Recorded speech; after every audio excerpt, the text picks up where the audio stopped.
welcome to another podcast. I gotta just minimize. Something.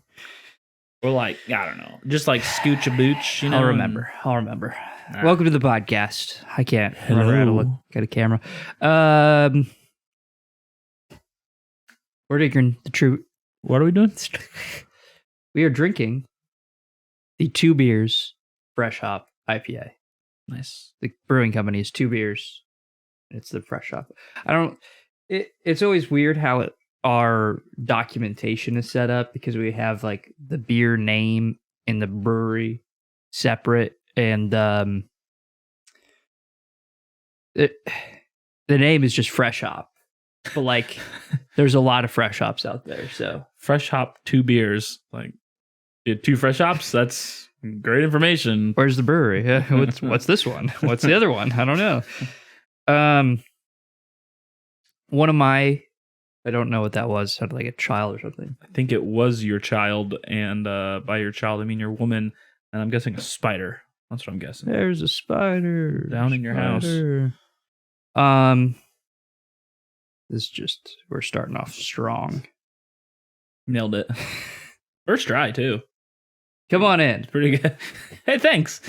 Yeah, dude, we're doing a thing. We're drinking beers. We've had it before. Apparently, allegedly, hypothetically, we haven't podcasted this before. Did you already say that? We have podcasted it before, just not last year or the year before. It's 3 years ago. Last time we had I it. think so. I have an episode here. I mean, I should. It's no longer pulled up, but I did have it pulled up. It was episode 63. Yeah, So- that's what I'm getting so far. That is November 15th, 2019. Yeah. That's all I have for this beer. Do I so look at what I rated it? I do have it posted. We don't have to look Okay. at it right now, but we probably will. And it's on the old scale. Right, I knew that. It is on the YouTube. So it is nearby when you moved out here and we started recording on YouTube. But we don't have mics or anything. We're using the camera mic. It's a whole interesting setup, but it's there. I'm interested to go back and watch that. But it is there. Good stuff. I get it. Well, and we talked about this too before the podcast. We do drink this. Probably did drink this if it released on 2020, 2021. We probably got it, drank it, just didn't podcast it for whatever reason. Yeah. Usually one of my go-to, like, at least in my area, it's pretty easy to find, go-to, like, Fresh Hop seasoned beers. I like it a lot. I like the CEO's name. Joel Vanderbrink. He sounds like an art thief, you know? Sounds like my kind of guy. Not that I hang out with many art thieves that I'm aware of, but I'd like to start. You know, I don't know. Same stats as last year too. I was curious about that. Do you if think, that's changed? at isn't all. it weird, like art thieves? Sure.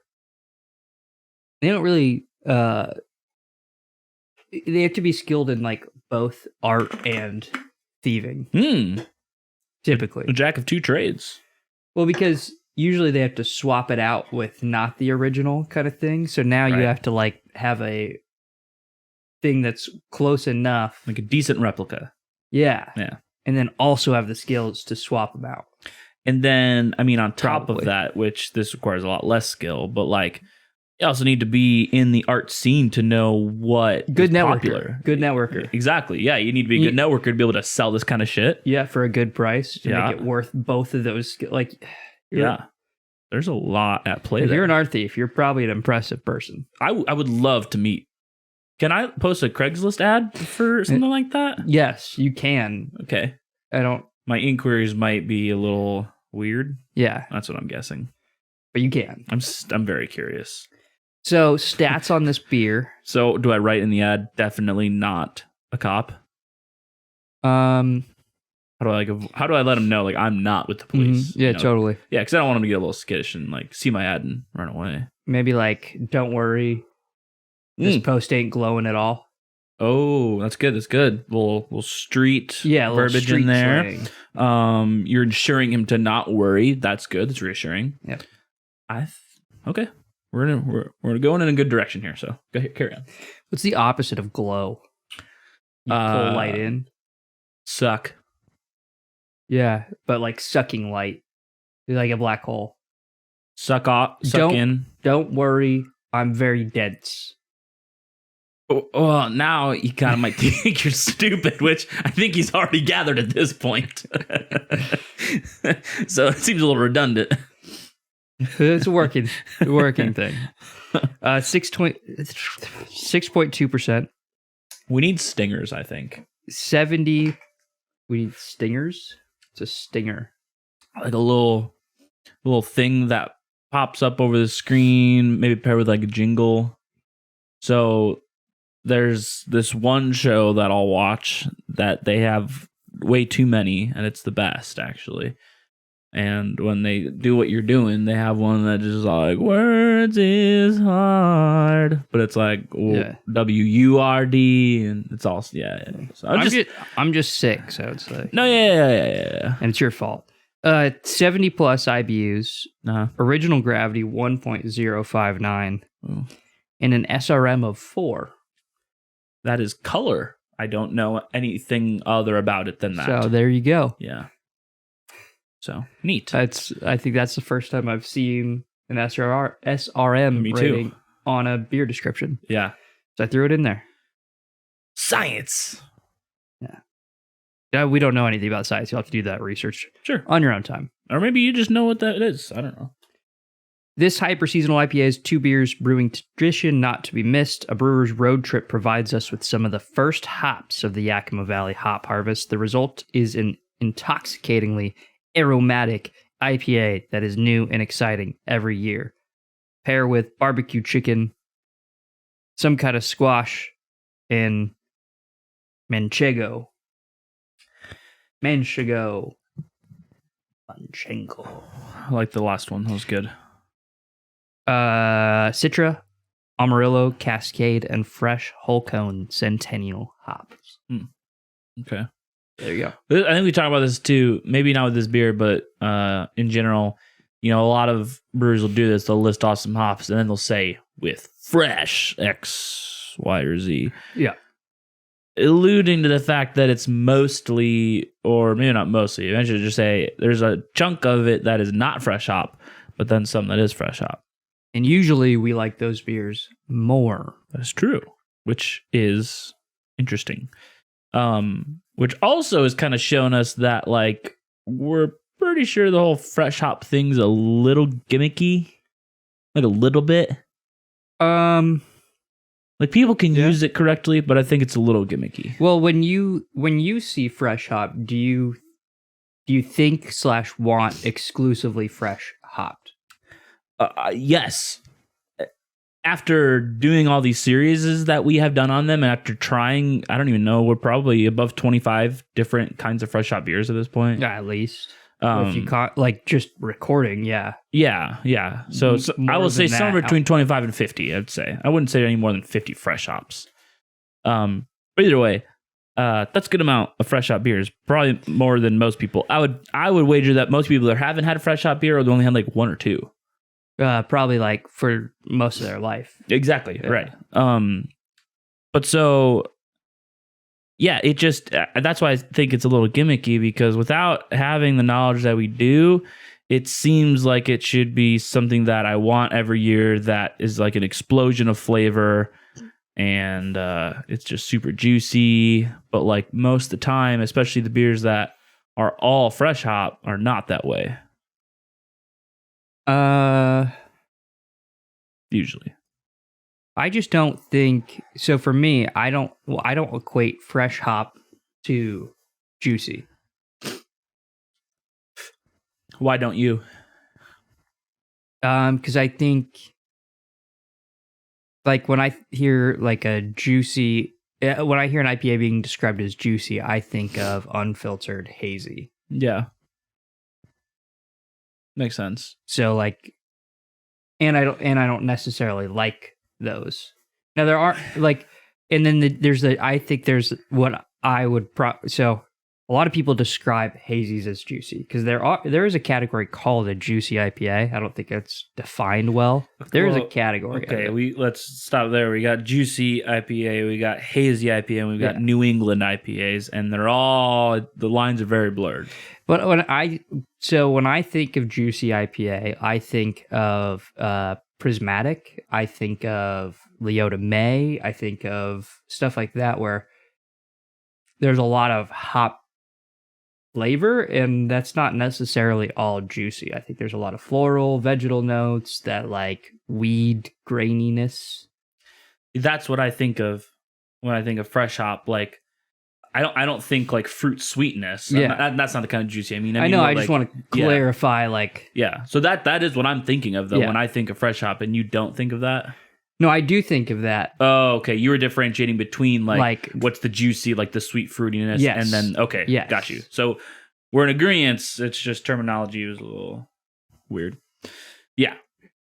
Because I think of like when we've gotten hop pellets, and those are dried pelletized hops, so they're not fresh by any means. And that shit is just like an explosion of scent in your face when you open that bag and give it a whiff. For example, the cryos that we got. Well, any of them. Yeah. Even just regular ones. The cryos are especially interesting to me because they're like concentrated. Yeah. It's like, I don't know, it's got like some of the oil in there or something like that. I don't know how it works. Yeah. But so that's what I think of, like what I think I should be tasting, like a Born Yesterday. Like that's what I feel like I should be tasting when I have a fresh hop beer. And just the majority of the time, that is not the case. Like it's definitely the few and far between that are like that.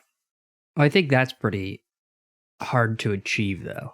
Sure, probably. Like, because it's like, I was probably spoiled because Born Yesterday was my first fresh hop beer. yes, it's like I want every IPA to taste like zombie dust. Right. Someone's saying in Indiana. It's like, Yeah. well, bad news for you. There's a lot of shit out there. We got some good news for you. You live by a good brewery. But I think like if you excluded Born Yesterday, Yeah. as like S tier, okay, what are the A's and B's?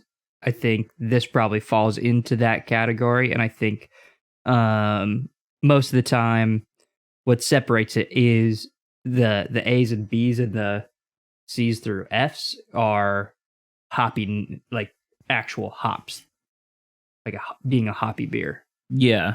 most of the time. Yeah. So I imagine just by pure volume, it's pretty hard to get enough fresh hop cones to make a hoppy beer, Oh, I'm sure. I'm 100% sure. and 'Cause- expensive. yeah.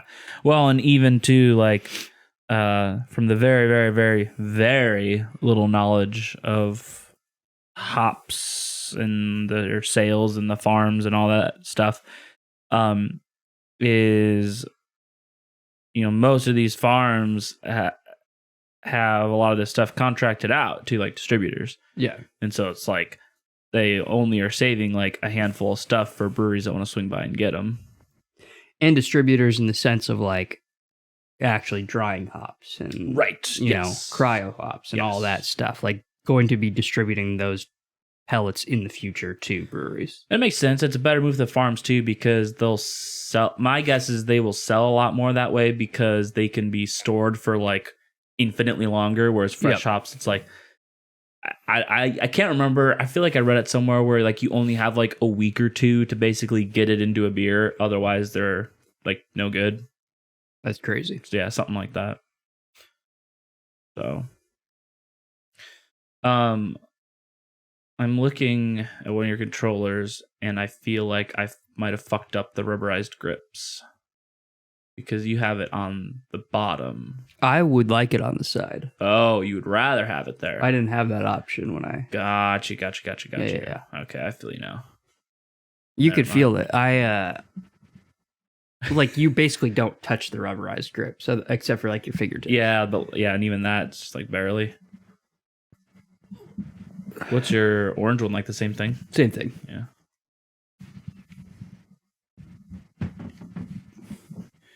Yeah, that will be nice. Okay, but so this is texturized still on the side. Is it? Yep. I don't know. It is. This is your triggers aren't, which my triggers are going to be texturized apparently. Yeah, interesting. Be interested to compare them. Did you just do side or did you side and back? We just did the side. Yeah, so it'll just be these guys, and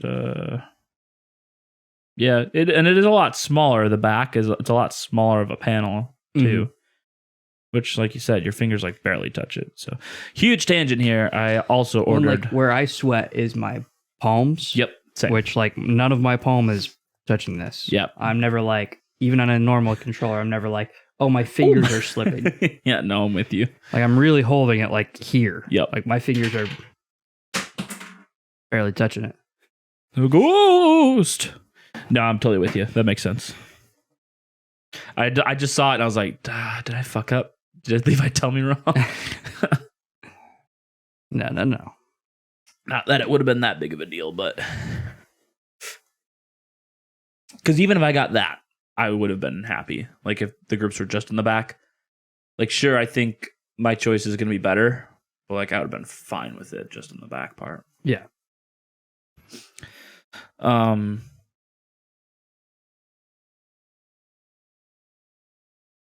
don't know what we were talking about before I noticed the controller. Beer, fresh hop, shit. I think we're pretty much done. Cool. Well, what do you think of this beer? You haven't said anything. Yeah, so I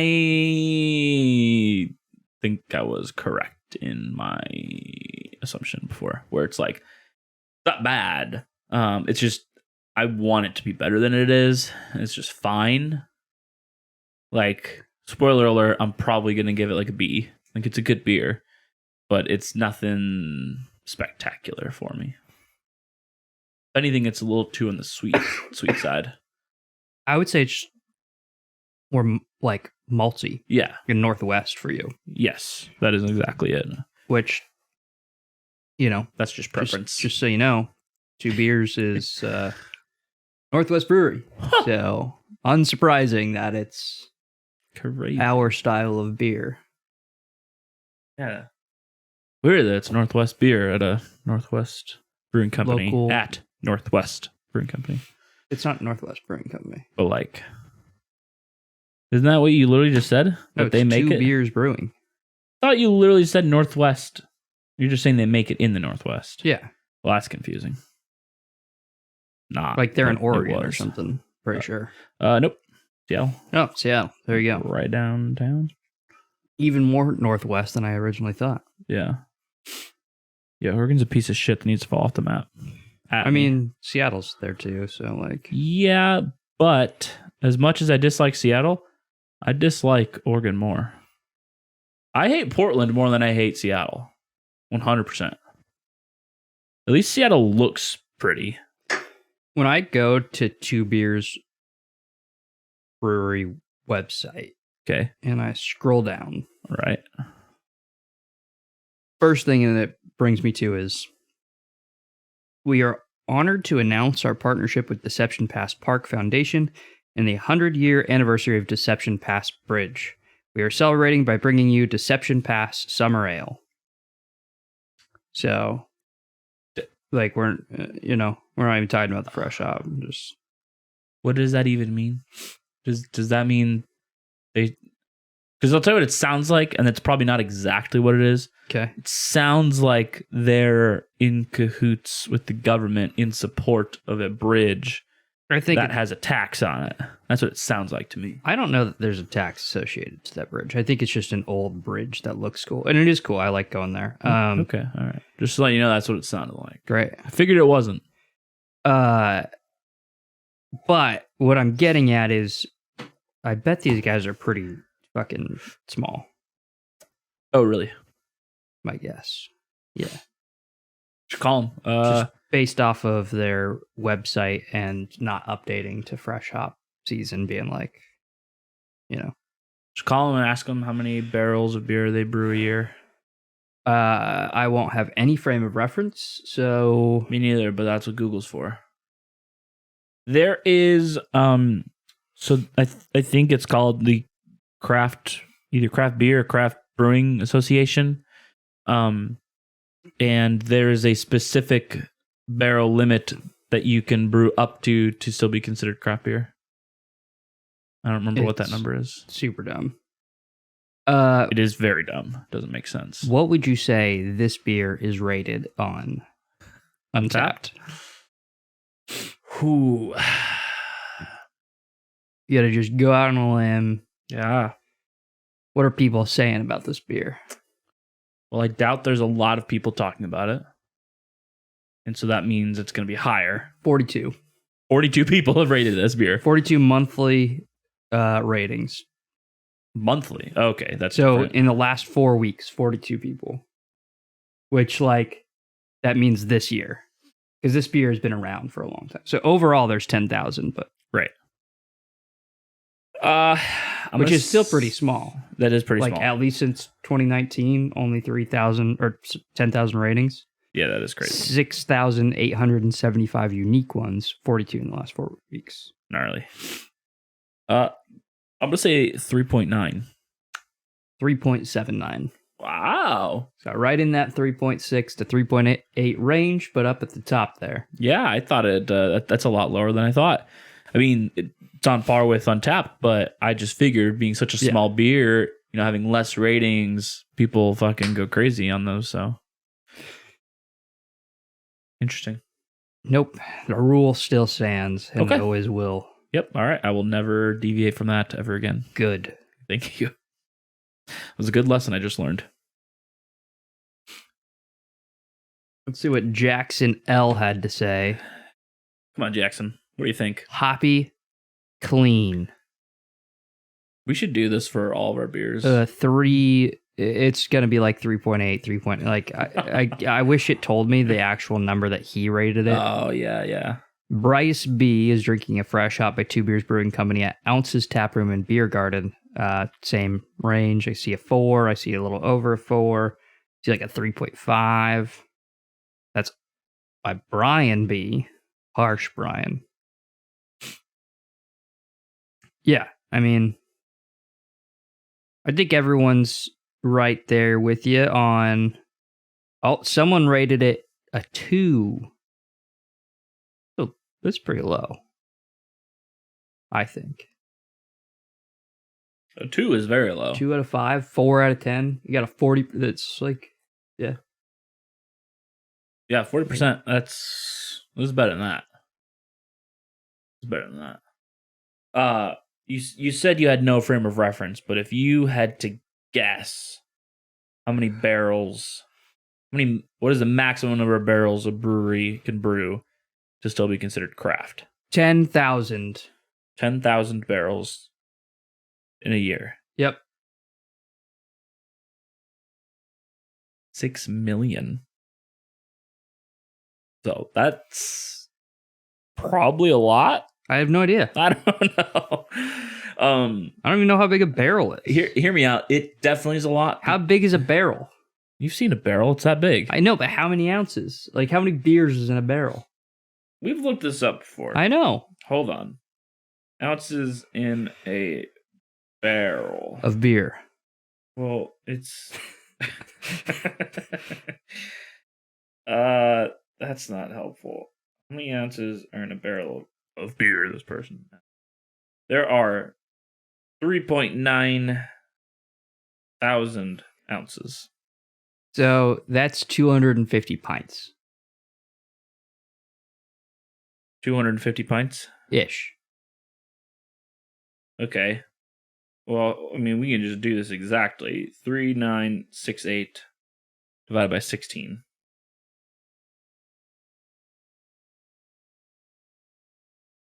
So 10,000 of those. It's 2.5 million pints. Right? 250, 10,000. Well, okay. What did I say? 3965? 3968. God damn it. 8 divided by 16. 248 pints. Okay. Guy. Sorry. I would have no idea. I would not even have had a number for you, so that was impressive. Good job. Times 10,000. Yes. Oh, well. Anyways, It's a lot. that's a lot of beer. Yeah. 10,000. That's a lot of beer. Now multiply that by That's- 600. That's. Hold on. Your second math was wrong. 248 pints. Oh, because I said 10,000 barrels. Yeah. Yeah. That's. Yeah, that's. Wait a minute. What? Now my Yeah, math. no, I'm right. Hold on. I'm right. What the fuck I'm did right. I do? I'm Yeah. right. Yeah, what the fuck did I do? 248 times 10,000 barrels. Yeah. There, yeah. 2.48 million, yeah. So now multiply that by 600, and that's what you get to be the max. Or I could just do 248 times. Okay. Well, I thought you had still had the number up, but My calculator doesn't want me to flip it sideways. I'm working on it. You just turn it. Well, it was locked. Oh. 1.48 trillion billion. So 1.5 billion Yeah, 1.5 billion pints pints. you can brew to And still be like, craft. it's just stupid. That's a lot. So, and I was to help put some frame of reference on you having 6 million barrels. It is a lot because Sam Adams is still considered craft, which I think we talked about on the first episode of this podcast. So 1.5 billion, right? Yeah. That means that everyone in the United States could drink 5 of your beers. Every single person in the United States could drink 5 of your beers, and that would push you over the limit. But not by much.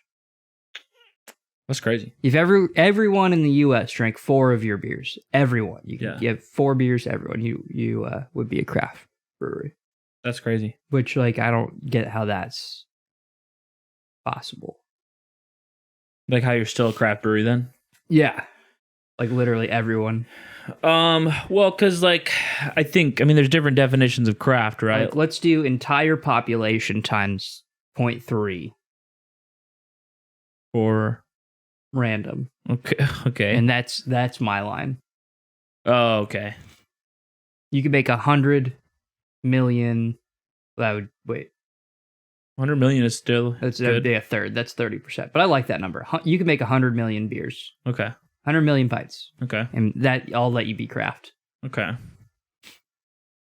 So, what if tomorrow Bud Light was like, we're only making 100 Cutting off million. production. Yeah, we want to be craft. We want, like, for some reason, maybe they got a new CEO and this dude's like a fucking hippie and he's like, we're going craft. Yeah. And so they just cut off production. They only make 100 million beers. Because of my rule. Same. That guy listened to this podcast and said, I like that rule. Yeah, that's a good. I like the train of thought there. It's good. Yep. And I want to do that. Yeah. Shuts down. Yep. Like a huge part of their operation. I would estimate 60 to 70% of their operations. What would I do? Or what? No. So here it comes. Yeah. Okay. They didn't change anything else. Yeah. Anything else? Yeah. Are they craft? He calls me up on the phone. Yeah. He's like, guy, I listened to the podcast. I'm listening. I respect your opinion. Excellent line of thought. I changed my entire business model. Yeah. According, am I now craft beer? Right. Bud Light. Yeah. Yeah. Okay, he doesn't call you. would you just make that speculation? We're eliminating the emotional ties here to it now. Okay. He doesn't call you. Okay. Just somehow. He's somehow the adjacent possible. You both fucking came up with this 100 million. He doesn't even fucking know the ripple us. effect and The butterfly effect. That one. Yeah. Butterfly effect. Nelson Mandela. Yeah. He exists somewhere. Yeah. We both have this idea. Yeah. Arrive at the same conclusion. Yeah. Never even heard of us. And then you come up one day and you say, Levi's Bud Light craft beer now. Yeah. And I say, give it a couple years to let all the stock of beer drain out from the system. Okay. And then if they keep producing at this rate for a few years, yeah, craft beer. Okay. Okay. I understand that train of thought. That's good. That's good. So ingredients don't matter to you at all in regards to craft. When it comes to beer, Yeah. no, Okay. no. Actually, really, when it comes to anything, not really. I think when it comes to, it's interesting when you put it that way, because when it comes to just about anything else, I guess I don't really care what the ingredients are. Here is what I'm making a differentiation in my brain, and this is why it leads me to that conclusion with beer, especially, and then kind of with anything else. I think local is a much more determining factor than like craft. Yeah, well, and you could argue that there are more eyes and more care is taken if you are producing less. Right? Actually, here's what I'll say on that point. I think I don't think you can use synthetic stuff in craft. And I don't know what's used in Bud Light, but I imagine it's all pretty like beer across the board is pretty fucking simple. Yeah, no, honestly, even like a Bud Light and stuff, like I think it's like the grain, they use rice for their grain. Yeah. At least majority. And I think that's where they cut a lot of costs. Like they're not putting like corn syrup. No, they're not doing anything like that. Like that's what I mean as far as like eliminating. Like I think craft is, to me, I think craft is not mass produced and then non-synthetic ingredients. Okay, that's fair. So to that point, then Bud Light would fit that. They would fit that criteria as far as we know. Right. We don't know. You know, Bud Light could be used in a bunch. Who knows? But yeah, like, sure. As far as we know, and everything that we know about the beer industry, it would.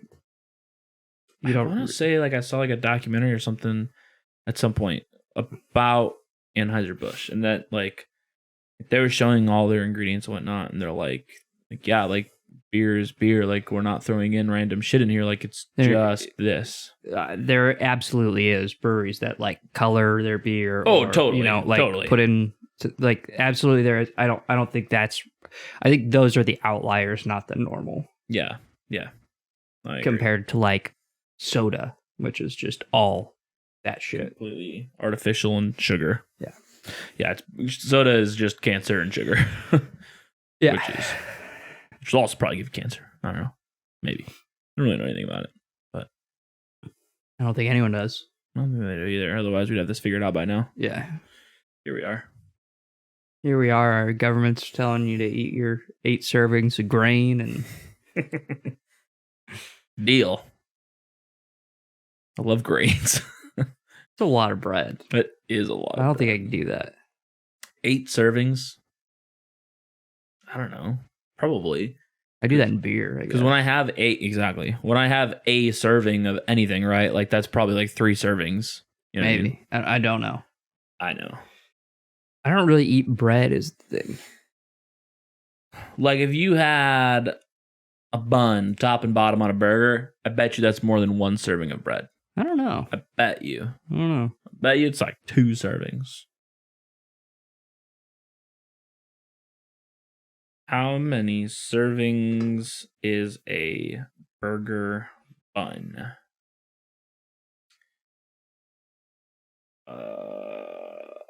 And also, they use this arbitrary word, serving. Well, yeah. That's true, too. That's true. Which leads me, actually, to... I would have to look up how much... I don't feel like doing this anymore. Yeah, see, I told you. It's a big... I don't feel like... And it's just not worth it. No, I don't really care. I still think... Even if I'm, like, not going...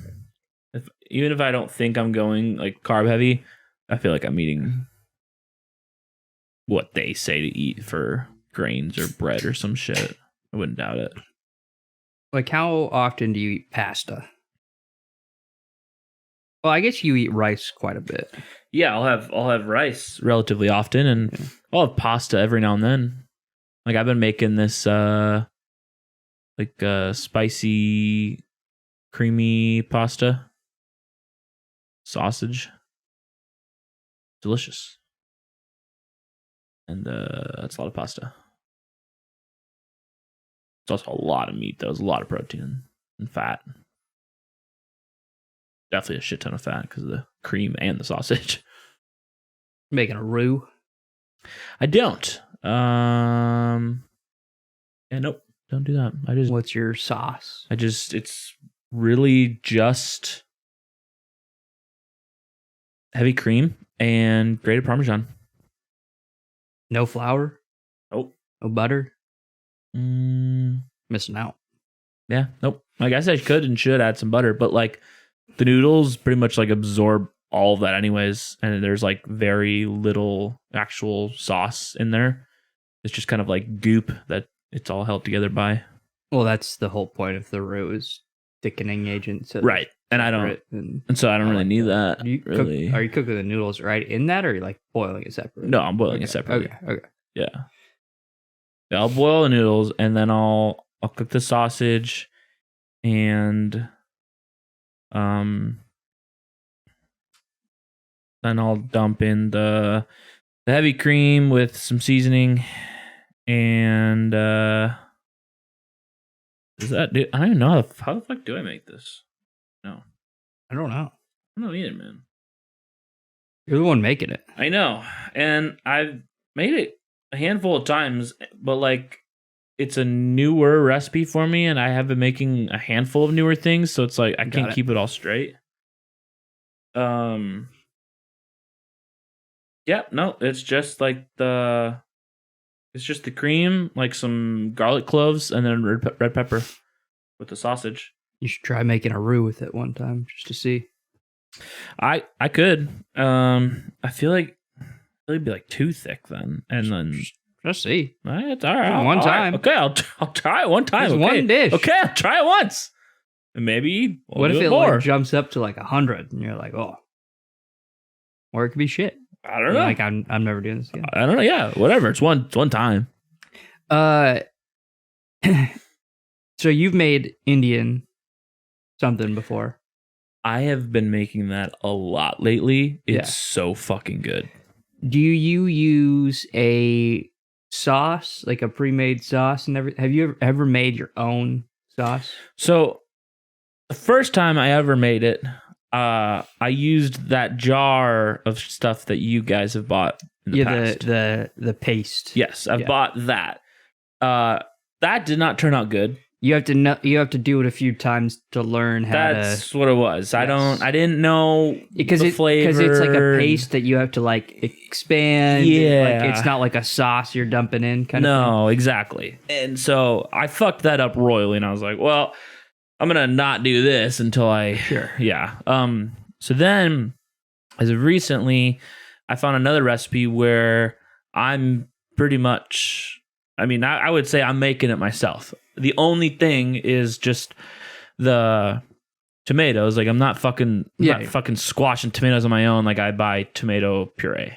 Yeah, sure. So you can buy huge cases of those like little tiny 4-ounce tomato paste cans. Those are amazing. Like that's what I'll use. Just those little. I just have like a full case in my cabinet. Yeah, nice. Like a flat of all those. That's a good idea. That's great. Just get on Amazon. I think so. Yeah, I'll have to look at that. Look at Amazon or Costco or something. Business Costco, maybe.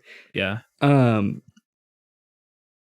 don't make Indian a lot, but every time I make Indian, like I make my own sauce kind of thing, I always think, man, if I just combined all the ingredients together, the dry ingredients, the spices, together, weighed them out, right? That's a serving. Okay.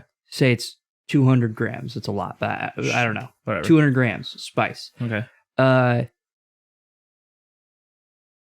Bump up those ratios by like 100 and bulk make it. Yeah. And then just spoon out like 100 grams and you're good to just dump it in. Yeah. Like every time I make Indian, I'm like, There's so much work. And There's like 15 different spices. that's This what I is was gonna say. crazy. There's so many fucking spices. So if in you there. bump it up by 100, now you got like, Yeah. and like it cuts your work down by like 20 minutes every time you just, scoop out 100 grams and good to go.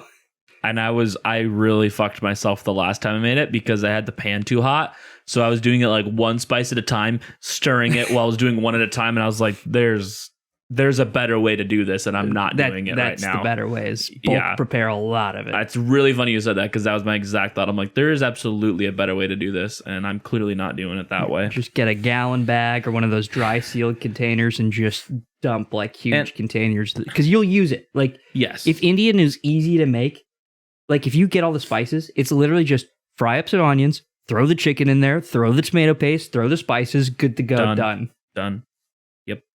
It's that easy. Yes, it is. It's all the combining of the billions of spices. Yep.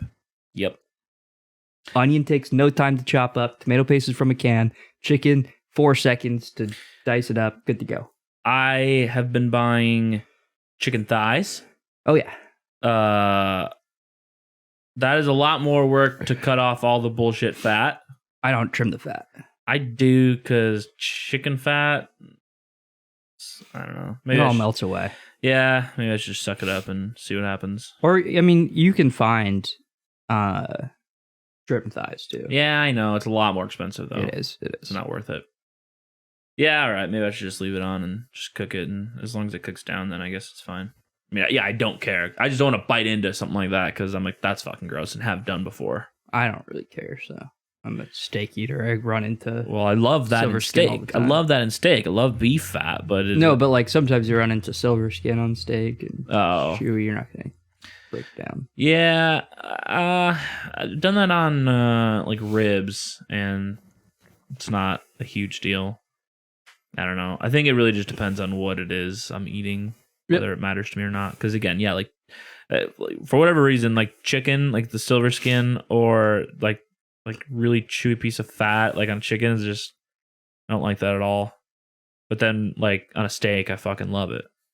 So I don't know. Yeah, Indian curry, just make from scratch. Easiest fucking thing in the world to do. Never realized it till I found the recipe, and I was like, well, this is the only meal I'll ever need to eat the rest of my life. Pretty much. Yeah. So fucking good. That and like a good spicy fried rice. Really easy as well. Yes, which I also made recently. I made a really good one. Finally used our wok for the first time, and holy shit, that was amazing. That, and I told you the Yeah. sesame oil is Yeah. game changer. Huge game changer. I actually was adding that into my, how's it pronounced? Basmati rice? Mm-hmm. Yeah. Had the cardamom and the sesame oil, and that Yeah, rice you're is like, fucking good. You're like, it's pretty good. I don't think I really need it. And I'm like, dude, you need it. Yeah, like no, trust. And I'm like, all right. And the next time, it might even just been like a day or two later, I was at the store and I like saw it in the Asian aisle. I was like, yeah, Okay. it's a few bucks, I'll grab it. W. You don't even need a lot either, so Nope. It's gonna last for months. Tablespoon or whatever. Yep. Good to go. Yeah, huge W. It's just one of those things where it's like, it's good without that flavor. Mm-hmm. And then you taste it with the flavor and you're like, oh, that's what all the restaurants that I love fried rice are using. Yes, 100%. And that's what I feel like I'm missing. And I think I know the answer, but I'm not positive. That's what I feel about every time I make Thai curry. Is everyone's like, oh, it's so good, it's so good. I'm like, I know it's good, but it's not correct. Yeah. Like, it's not there yet. Like, I like it too, but it could be better. And I feel like it's fish sauce. Mm-hmm. I feel like is the missing ingredient that I'm not using that will take it from like, oh, it's pretty good to like, oh, nope, that's restaurant curry. Well, good news. You do decide to get fish sauce. It's also used in the recipe I sent you for carne asada. Oh, duly noted. So, Duly noted. I have no frame of reference of what that tastes like at all. I don't either. So I'm like, I don't know if this is the missing ingredient or not, but I just know that I see this pop up in Thai curry all the time. So I'm like, I feel like this is probably it. But at the same time, I feel like it's not peanutty enough. Like Thai curry is like a coconut and peanutty kind of taste. You know? Yeah, what I mean? hate it. I know exactly what you mean because I hate it. And I can't get that peanutty thing. Like I'll add like spoonfuls of peanut butter in it, and I'm like, yeah, this is helpful, and I like it, but like it is not the flavor that I need. Hell, maybe it's the sesame oil because that kind of has like a peanutty kind of taste to it. What's more you? Thai red curry noodle soup with chicken recipe or Ging Khao Wan Gai. I butchered that. Thai green curry with chicken recipe. I like the red curry better. Red curry. Yeah. Green curry is fine, but. So, I told you this, but to the podcast, J. Kenji Lopez Alt from Serious Eats, my favorite chef to take a look at his recipes, get inspiration from. He believes a lot of the same things that I believe in, and he has very similar opinions on how to cook things, certain ingredients. He's definitely a million times more knowledgeable and better than me at everything, but very rarely I find someone that's does the things that I do almost exactly how I do them. And Definitely. then so I'm like, oh, this guy knows what he's doing. Well, Kosher salt, vegetable oil, red curry paste. So he uses red curry. He doesn't make it. Yeah, I think that's kind of like a. Also uses fish sauce. Yeah, see, I think chicken broth, fish sauce, sugar, Ooh. fresh juice from about 2 limes. Sugar? No, I'm not using sugar though. And then 8 ounces of Thai-style rice noodles. Oh. Handful of basil, cilantro, and or mint leaves. Handful of sliced scallions. No, okay. So I see what he's doing. I don't like the cilantro-y limeness in a curry. I think that's good in a lot of Japanese noodle dishes or Vietnamese dishes. It's great in pho. I love a cilantro taste in pho. This looks more like a pho. Yeah, that does look more like a pho. And that is good, but it's not a Thai curry for sure. But fish paste. So that one... fish paste or fish sauce? And I was going to say this one is a 20-minute one. So that's why he's using the curry paste and everything. Oh, yeah. Fish sauce. Okay, yeah. So let me look at his green curry because it's going to be different, obviously. But yeah. Yeah, this one he actually breaks down. So, okay. 1.5 cups full fat coconut milk, such as Aroy D. Oh, the other one didn't. Did the other one even have coconut milk? It was just curry paste and stuff. He didn't have any coconut milk? No. Yeah. Okay. Yeah. Wow. So that's very different. That would definitely end up more like a pho. Yeah. 10 fresh macrat lime leaves. 2 tablespoons of virgin coconut oil, okay, 4 ounces of homemade, and he links to his homemade or store-bought green curry paste. Sure. 2 teaspoons of palm sugar. So apparently you need to add sugar. Cheers. Yeah. 3 tablespoons of fish sauce. Yeah. He uses chicken thighs for this one. Yeah, I like the texture better. 5 Thai eggplants. That's interesting. Yeah. That makes sense. Fresh sweet basil leaves, cooked jasmine rice. But that's more just for in red curry, I mean, I don't know if you know because you just don't like Thai, but I don't. Very, very often is standardized with either red or green bell peppers and bamboo shoots as well as chicken. That's you order Thai red curry anywhere, you're pretty much going to get bamboo shoots and peppers and chicken in it. That's basically what you're going to get. With the green curry, that's kind of what he did with the eggplant. It's not so much a flavor thing as much as a substancy part in there. Makes a lot of Thai salads. I'm sure they're A good. lot. Very. That's what I was saying. The cilantro-y limeness of it, that stuff does taste really good. But when it comes to curry, that's definitely not what I want. I want that peanutty, coconut kind of thing. But I've been converted. I'll tell you. Because I'd had Indian curry before, a long time ago, and it was not the best. And then moving out here, there's a lot of Indian food out here, and I've been converted. I now can say I prefer Indian over Thai. Oh yeah, It's 100%. fucking fantastic.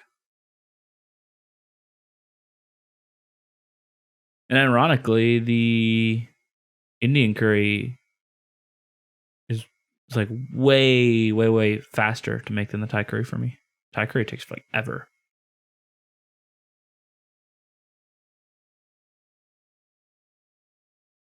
The longest part for me with the Indian curry is just chopping up the chicken and marinating it. That's the longest part. Mm-hmm. After that, like you said, it's like the tomato paste or puree is like already in a can, and then you just dump the cream in and chicken and done. Oh, so see, this is more. Well, this isn't chicken, but this looks more like you. Southern Thai curry with pork ribs. Interesting. Look at that. Ooh, that looks really good. That also, yeah, it looks different, but that looks really good. Definitely fuck with that. When you're talking about this guy's website, you glossed over a point that I feel like is very important that most people don't understand. So when it comes to baking, people who bake, obviously it's very like, you've pretty much got to follow the recipe. Mm-hmm. Otherwise, you're going to get weird textures and shit. It's like, there's like a way to make something, and then you can fuck around with the flavors. But as far as like how you make the thing, it's like relatively set in stone. You know, there's very step-by-step process. Yeah, there's very small wiggle room. In cooking, you do whatever the fuck you want. And I think people are quick to try to just replicate verbatim recipes when it's like, just cook. And you'll see you will find out very quickly how much of what to add based off of what you like. Yeah, and this guy, like I was telling you about the avocado or the guacamole recipe. Yeah. That he has. Yeah. And he walks step by step his thinking, you know, what he went through to achieve what his final recipe and instructions are. He's like, I use these different tools for mashing. I, you know, combined the ingredients in these different ways and all this stuff. And it's like, and that's really what I mentioned about like how I approach a lot of the cooking that I do is like exactly that experimentation type stuff. Yeah. Totally. That's interesting too. We're going to be like, I've tried this, I've tried this. This gives you this result. This gives you this result. That's not what I wanted. You can do it if that's what you want. Exactly. But this is what I was looking for, so I used this, and this got me there. Yeah. I love that. And it's interesting to like read all those different things, to me anyways. I find the process stuff interesting. Yeah, I don't want to read... It does make a big difference. Yeah, I don't want to read like some 5-paragraph, 2-page bullshit about how you're cooped up with your family at the cabin and you needed some delicious chocolate chip cookies, so you gave your kid the egg beater. Shut up, scroll. I don't give a shit. But if you're talking about the process of it, that I'm interested in. Like, that's cool. Like, I mashed the avocados with the spoon. I mashed it with the potato masher. I mashed it with a whisk. I mashed it with the spatula. These were the results. Yeah. Like, that's interesting to me. That I am happy to read. So, but yeah, I think, we've talked about this, just you and I, like, the recipes are very, very, very helpful to get a good base. But like once, like if you've been cooking for a while, like maybe you're already there, or like if you're not great and don't cook much, like the more and more you do it, you find out like you just find out what you like, and the measuring part of it just isn't as important. Yeah. I don't know.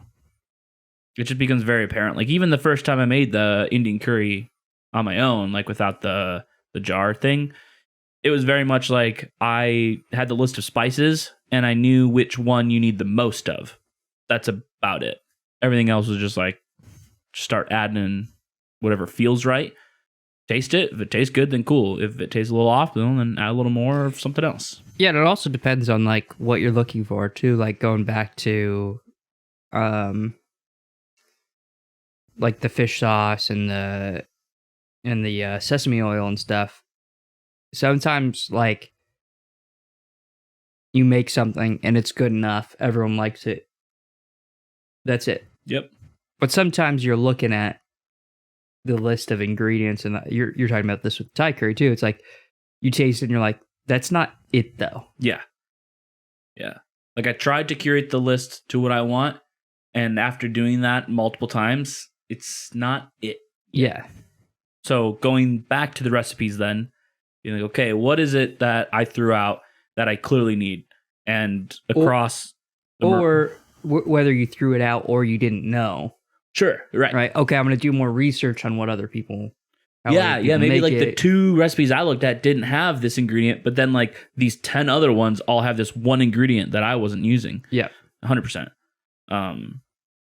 Or you look at like this guy's recipe and you're like, oh, he did this thing this way. Yeah. And like, oh, that makes sense.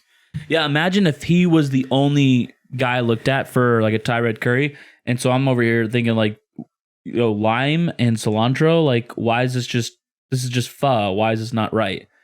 And then if I didn't look at all the other ones where they're like, no, add coconut milk, it's like, oh, duh, of course. Or imagine like this guy with the cilantro and stuff, cilantro and lime juice, you're like, that might actually help. Yeah. You're like, oh, maybe I should try adding some lime. Yeah. Yeah, he said, what was it? There was something else. I think it was lime where I was like, oh, that'd be good. But I feel like there was something else in his recipe where I was like, ooh, I should try that. Like it sparked my memory. I'm like, oh, that would be really good. I should try that. Yeah, it's again, it's not something that you're like, oh, that's the other thing too, is you can borrow from other dishes and styles and stuff to throw in absolutely what you're doing. Like that's the fun part. Like I don't put garlic and rosemary and butter on my steak. Right. Generally. Yeah.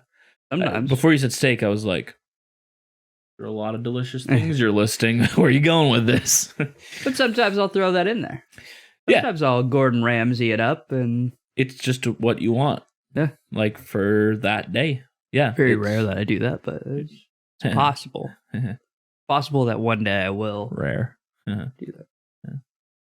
Rare you do that. Steaks are... Do I cook my steak rare? No. You cook it raw. I sear it. You don't cook your steak. You sear it. Sure. No, you. I thought about. So I brought Nick. It depends on how thick it is. Sorry to go a little bit like a small tangent there. It's like I don't mind it super rare, like that rare raw. If it's a thinner steak, sure. If it's a thick steak, I'm like, it's a lot of goo. Yeah. A lot of goo. So go. I was gonna say I brought steak and potatoes to E9. Oh yeah, I need to eat, and I let you have some. And when I offered you some in my brain, I was like, "This is a little rare for Nick, and it's been sitting in this glass container for a few minutes, cooking, but like still is a little rare." Yeah, no, it was perfect. I thought, like, would I have normally cooked my steak a little bit more than that? Would you cook it that way? Probably not. Probably not. Was it not as good because it was cooked that little amount? No. It was very delicious, and I don't think it suffered because of that, in my opinion. I mean, obviously, to you, that's how you like it. Yeah, it's. But I eat steak almost every day. Yeah. Not a flex. I'm just your life. Yeah. No, yeah. It makes me feel good. It's delicious. That's how I eat it, like all the time. So yeah. And again, like I think because that was a thinner steak, that was it in New York? Yeah, I didn't hear. Yeah, but it was almost like it's like 3/4 inch and a half, or inch and a half, 3/4 inch thick. I was gonna say that's a big steak. Yeah, 3/4 inch thick. Yeah, not enough to reverse sear. No, yeah, probably not.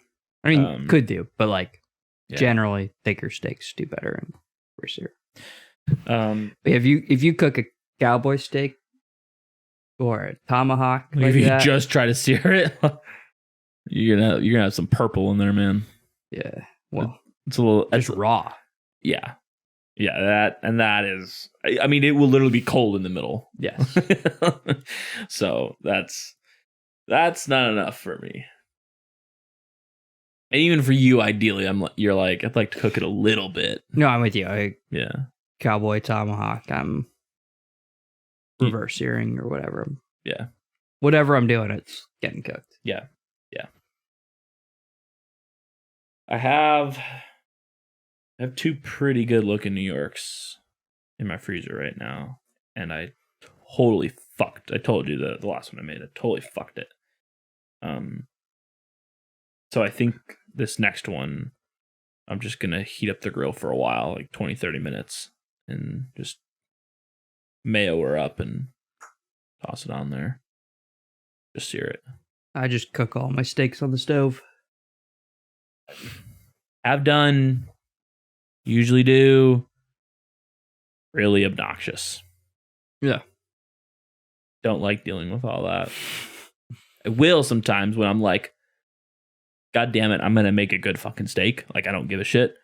But, like, a lot of the times, like, it's obnoxious. It annoys the fuck out of Renee, which even more annoying for me.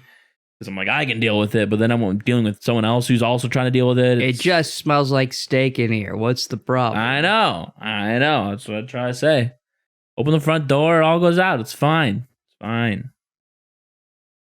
Nah. But. And dude, yeah, I cooked one of those fucking ceramic cast irons. Holy shit. Fucking perfect. God, that was beautiful. I think I sent you that steak that I made on there, and good God. And I did, because I told you, I was like, this has got to be by far the best steak I've ever made myself. Mhm. Like, that was so fucking delicious. Need to do that. We should talk about this beer. We should talk about this beer. So I said, look, orange, standard IPA, had around the glass. I'll need you to smell it. Because Here we go. I'm incapable Here right now. we go. And you should probably do the whole smink and all that good stuff. Smells like cherries. What's that? Oh, God. It's been a while. What? Oh, yeah. That's stuff. Woo. I'll get you there. It smells like cherries. Weird. I mean, it kind of makes sense with like the malty, sugary. Okay. I could see cherries, honestly. I don't think it smells like cherries, but I could see, maybe a little bit. It's like a real dark cherry smell. Taste is interesting when you smink it. I would say also like a little, woodsy, a little oaky maybe. I don't Yeah. know what, something. Yeah, oaky's probably better. And then obviously it smells hoppy. Yeah. It kind of goes without saying. Yeah. Like a nice cherry. No, yeah, okay. Yeah. Yeah. Oh, dude. This with some scotch? No, this with some bourbon. Like a nice, Yeah, I'm not gonna. or even a rye. Well, hear me out. We have something that.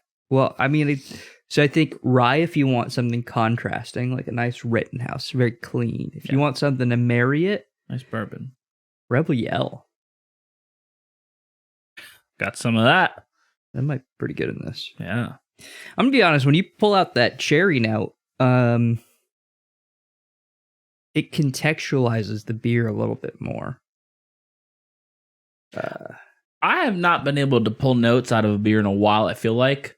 I don't know if I've just been jaded or what Maybe. it is. I think oftentimes you approach a beer as wanting to seek notes from it instead of wanting to listen to the beer. 100%. 100%. It kind of goes back to our conversation on Fresh Hops. You're like, I want them to be Yeah. born yesterday. And to my point of even being jaded, like this was easier for me when I haven't had when we were living in California, I just started drinking craft beer. Yeah. Because I'm like, I don't know all the flavors of an IPA that I could receive. I don't know all the flavors from a stout that I could receive. now that I've got like a really fucking good idea of every beer style of kind of what I'm getting myself into, I push my own thoughts onto whatever it's going to be just based off how it looks. I mean, even just how it looks right away. I'm like, I got an idea of how this is going to taste. Yeah. And it's not a bad place to be in when you're wanting a certain beer. Like if you're like, I want my Southern California beer. It's a blessing and a curse for sure. Because it gives you like a good like way to critique from your perspective, but like I think you do miss out on nuances that that you like that was, I think that was my big revolution expanding into like the stouts and porters and stuff like that, is like, I may not like this particular beer, but what do I like about this beer that I don't like? Yeah, and that's been, I think I've still been stubborn about it, but that's been me with like saisons and sours. Like when we have those at E9, it's like, I might not love this, but like I can acknowledge it's a pretty damn good beer. Or even sometimes I've had a pretty good beer of that style where I'm like, it was good. I like this. So yeah, things like that, pushing, and that transcends outside of beer, right? Like just pushing yourself outside of your comfort zone helps you grow. And reflecting on things of like, I might not like this, but what about it is good? Yeah, what do I like about it? Yeah. 100%. 100%. That's, I mean, I think at a young age, and you were probably the same way, kind of gather that train of thought through going to shows, because it's like going to a show like every weekend and you're gonna see bands that are not fucking good. So it's like, do you want to have a bad time and just like wallow in like this shit music until you see like the one band you wanted to see? Or are you gonna like at least try and enjoy your experience, be like, oh man, this guitar is really cool, or like, wow, this drummer's amazing, like he's got really cool fills, and like at least like try and enjoy your time, even though it's a band you might not necessarily like. So just a general good principle to have.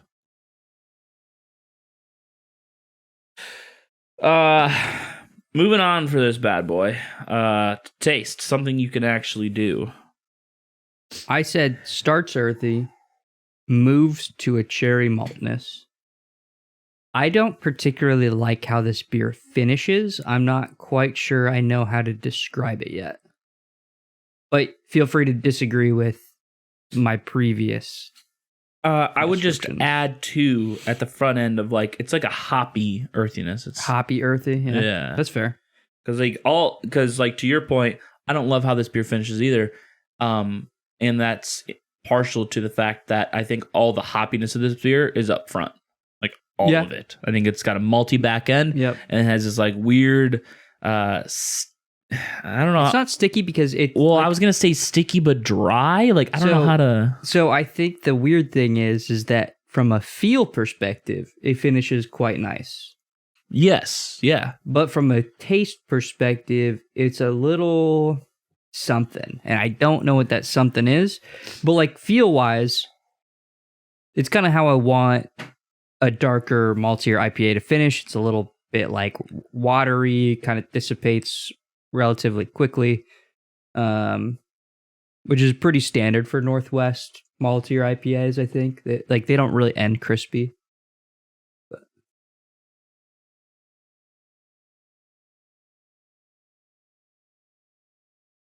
I'm trying to literally block out all thoughts and just taste what I'm fucking tasting right now in this end state. You know what was helpful for me that I haven't used in a long time?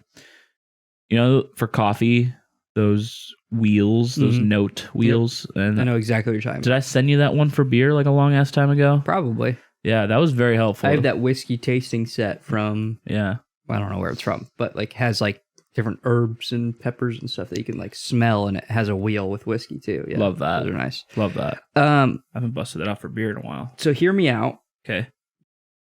I'm at a subpar state with my sickness. But what about as a flavor just ending a little burnt? I was thinking that. I wasn't sold on it, but I was thinking that so I didn't say it. Like almost charcoal. But it's Not weird quite. because so it's one thing to have that flavor when the beer is in your mouth and you have your And I mouth think be that's coated. what you mean by your critique here. I don't, because I disagree with your critique, but now, like, if that's what you mean by the description of the Is this end an old taste- one? Oh, maybe. That's an old critique. What? Oh, that definitely is from the last one. Okay, that makes more sense. I'm like, yo, seen is this that. from 2019? No, this is from like a couple Last last month. week, yeah. Okay, that makes more sense. No, but so what I was gonna say is like it's one thing to have this like burnt charcoaly taste when the beer is coated in your mouth. It's another thing to have that taste as the beer is leaving your mouth and as your mouth is drying up in 'Cause it combination with that burnt charcoaliness. Because it doesn't stick with you, but the taste of burnt and charcoal typically does stick with you. So it's weird. It is weird. Like a fleeting burnt charcoal. Yeah. Because like you said, it doesn't stick around and let you experience it. It's just like, hey, see you later. What? Come back. Who are you? I don't know. Renee? Hey, Dad. There's Renee calling me, and I said she knows I'm doing this. She like just got off work not that long ago. Just got home, probably. Maybe. Feel?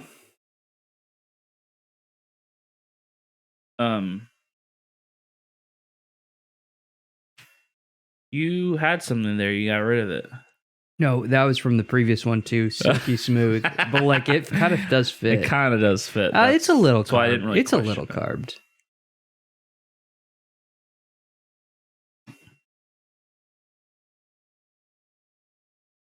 Hear me out. I think of moguls on a snowy mountain run, where it's like it's bumpy. You know, you got your carbs, but yet it's still like a smooth, snowy powder.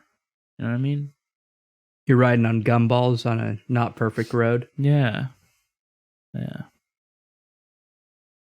Bumpy. A little bumpy. I wrote nothing to write home about. It's not. It's nothing special. Nothing special. There's not a lot like the moguls, like the gumball. Like there's not a lot of like nothing to. I'll put bumpy. But It's not like a Johnny Utah where you're like, I need to speak with whoever curated your fucking carbonation because it's perfect. Yeah, exactly. This is like Still wanna bog do that. standard IPA. Not amazing. Not bad. Just fine. Yeah.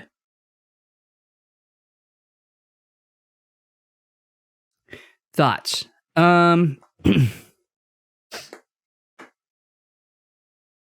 Could you pull this out of a lineup as a fresh hop? One of my favorite things to ask during fresh hop season. No. Could you? I'll cheat Uh-oh. and say, if you put in front of me a spectrum of 20 beers, Yeah. and you said 10 of these are fresh hops, 10 of these are not fresh hops, I think this is gonna land like and it's range from like most fresh hop to least fresh hop. I think this is going to land in the fresh hop category. I don't think it's going to be very high on the fresh hop. I think it's going to, and I think, call back to earlier in this episode, this has a lot, it has a lot to do, and it has a lot to say about the hop that is fresh in this, which is Centennial. Yes. And I do like Centennial. Often used as a bittering hop. Yes. And in the Northwest. Very, very big in Northwest IPAs. Yeah, absolutely. So, I would probably, okay, in that category, 10 non-fresh hops, 10 fresh hops, most fresh to least fresh. Where are you putting it?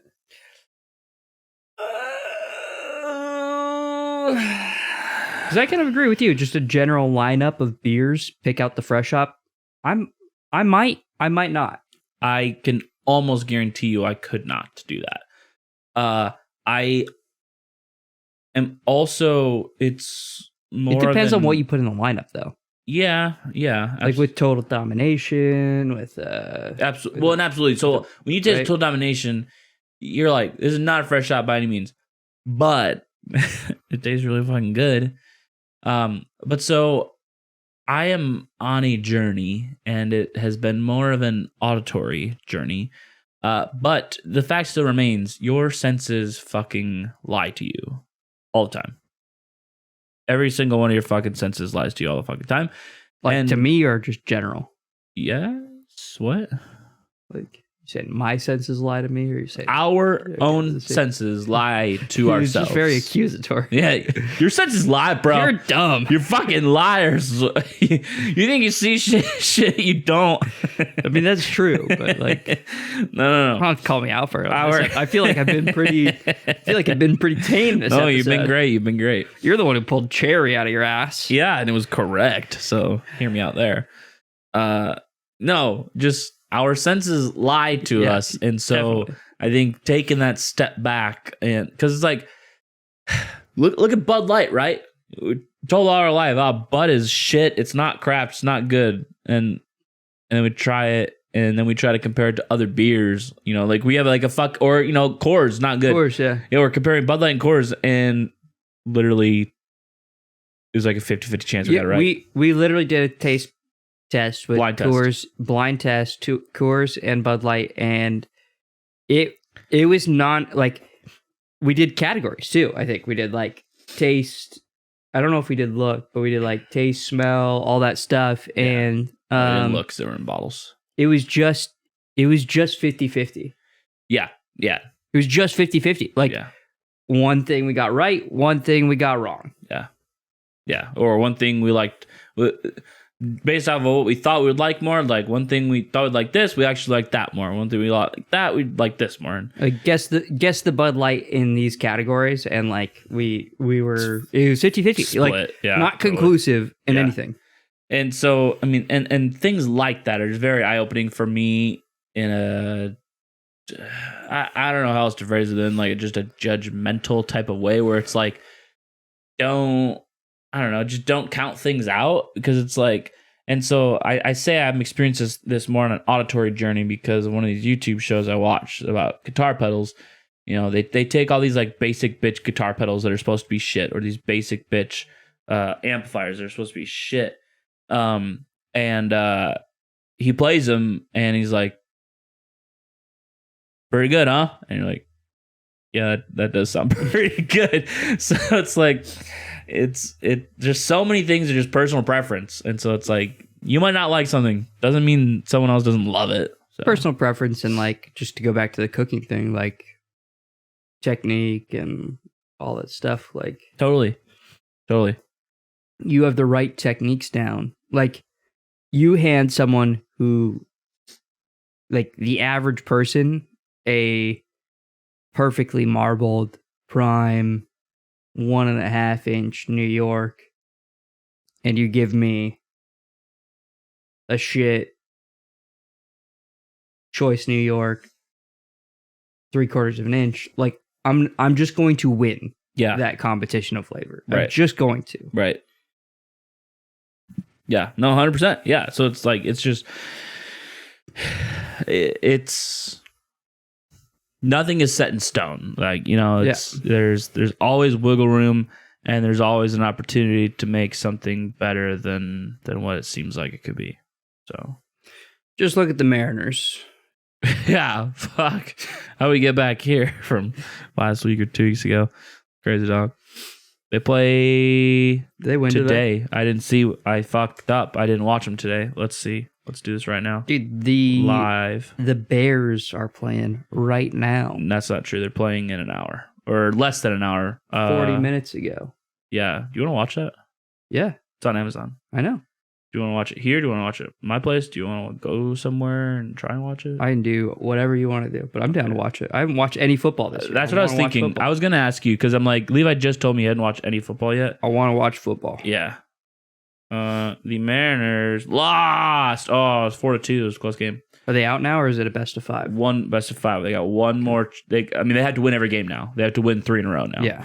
Their next game is Saturday at E9 again. Oh, today 5:15. We got 20 minutes. That's what I'm saying. Yeah, we got time.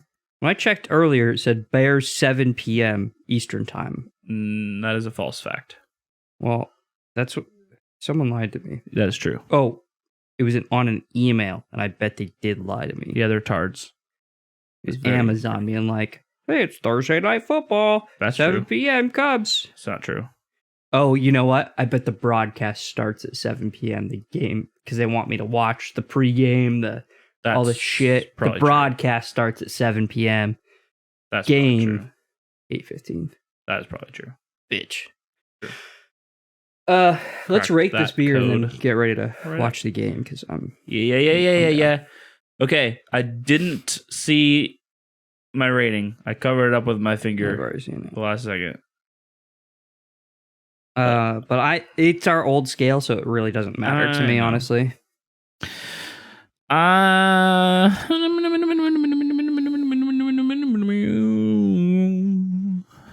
good. Yeah, me too. Okay.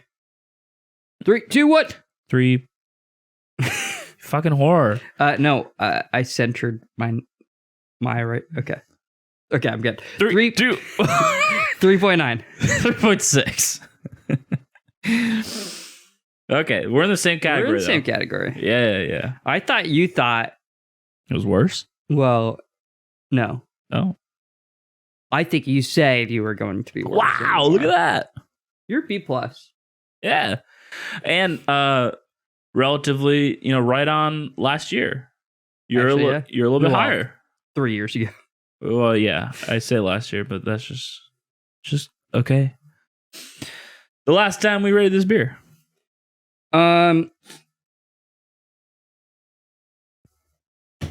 There's not a lot to say. That's what I was gonna say. What else is there to say? I will say, actually, I Okay. have one final note. One more thing to say. Fresh hops. Yeah. They are under higher scrutiny than normal. Yeah. For good reason. Yeah. They're hyper seasonal, usually more expensive.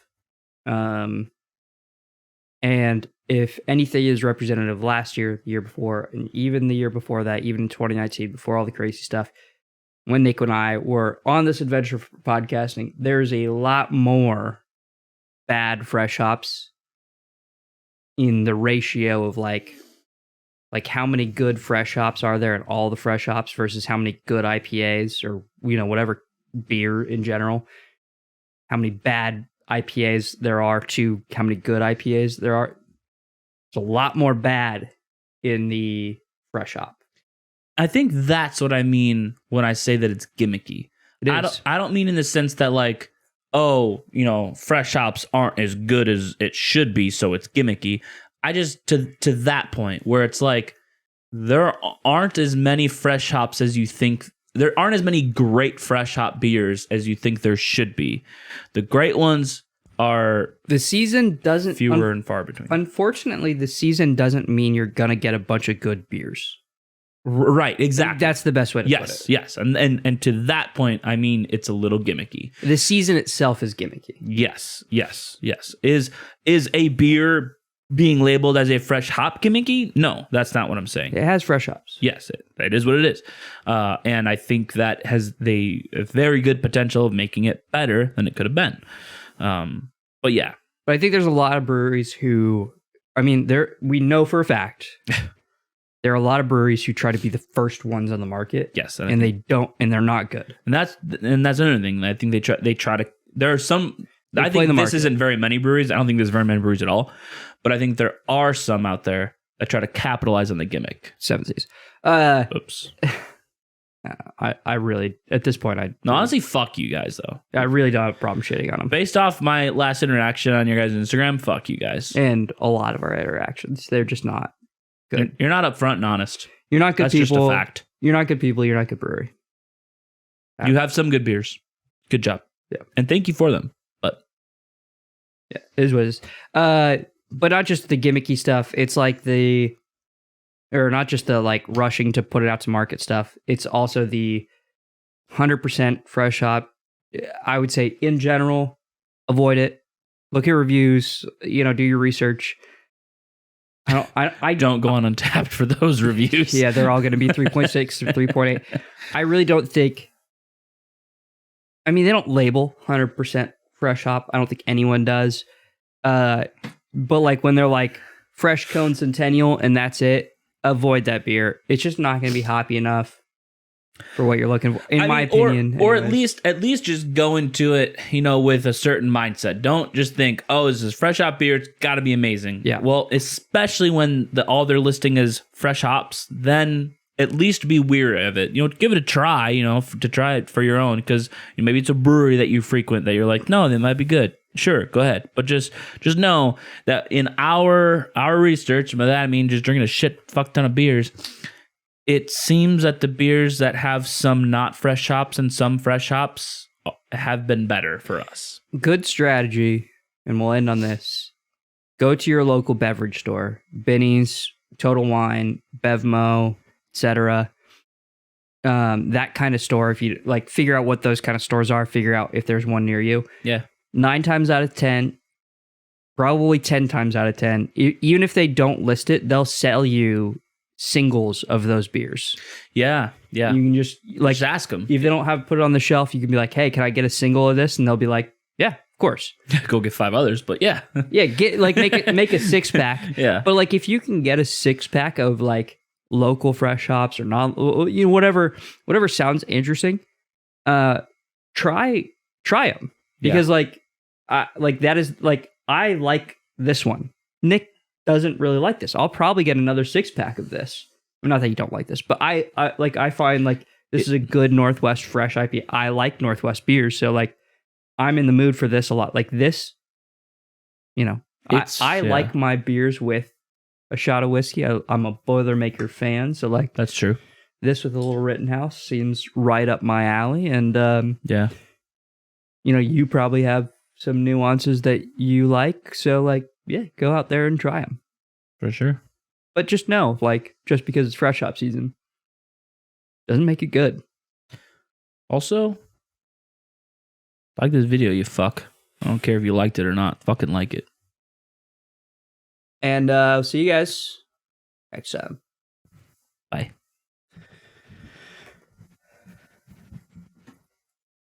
Now we got our